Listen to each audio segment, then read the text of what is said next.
Hello അങ്ങനെ diplomat കണ്ടു.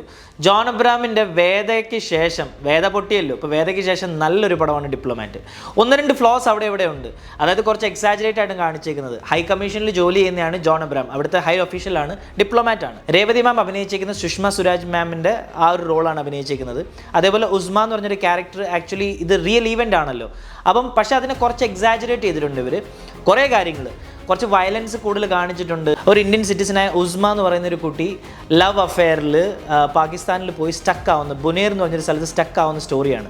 ആ കുട്ടി എങ്ങനെയാണ് ഇന്ത്യയെ കൊണ്ടുവരുന്നതാണ് ഫുള്ള് സ്റ്റോറി. പക്ഷേ കുറച്ച് ഇവർ എക്സാജറേറ്റ് ചെയ്ത് മൂവിയല്ലേ, മസാലയൊക്കെ കാണിച്ചിട്ടുണ്ട്. നമുക്കത് കാണുമ്പോൾ മനസ്സിലാവും കുറേ ഫ്ലോസ് ഉണ്ട്. പിന്നെ ജോൺ അബ്രഹാമിൻ്റെ മോനുമായിട്ട് സംസാരിക്കുന്ന കൺവെർസേഷനൊക്കെ ഭയങ്കര ഇറിറ്റേറ്റിംഗ് ആയിരുന്നു. പടത്തിനകത്ത് കൂടുതലും മസാല ഈ റൊമാൻസോ പാട്ടുകളോ അങ്ങനെയൊന്നുമില്ല. പക്ഷേ ബാക്ക്ഗ്രൗണ്ട് സ്കോർ ആണെങ്കിലും ആ ഒരു വില്ലനെയൊക്കെ കാണിച്ചേക്കുന്നതൊക്കെ ആണെങ്കിലും വളരെ നന്നായിട്ടുണ്ടായിരുന്നു.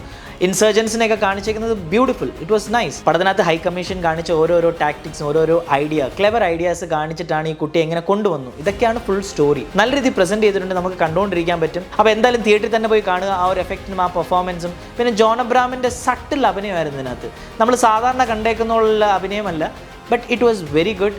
U should watch in the theatres. അപ്പോൾ ഈ പടത്തിന് ഞാൻ 5-ൽ 3.5 റേറ്റ് ചെയ്യുന്നു. ശിവം നായരാണ് ഈ പടത്തിൻ്റെ ഡയറക്ടർ. ശിവം നായർ തന്നെയാണ് ശബാന എന്ന് പറഞ്ഞൊരു മൂവി ചെയ്തത്. അതെനിക്ക് വളരെ ഇഷ്ടപ്പെട്ടൊരു മൂവിയാണ്. എഴുതിയത് റിതേഷ് ഷായാണ്. പ്രൊഡ്യൂസേഴ്സ് ഭൂഷൺ കുമാർ ടി സീരീസിലെ, പിന്നെ ജോൺ അബ്രഹാം. പിന്നെ ജോൺ അബ്രഹാമിന് നല്ല ഗോൾ അടിച്ചു. വേദയിൽ നഷ്ടപ്പെട്ട കാശ് ഇതിനകത്ത് തിരിച്ചു കിട്ടി. അപ്പോൾ അടുത്ത പടത്തിൻ്റെ റിവ്യൂ ആയിട്ട് വരുന്നവരെ ടേക്ക് കെയർ, ബൈ.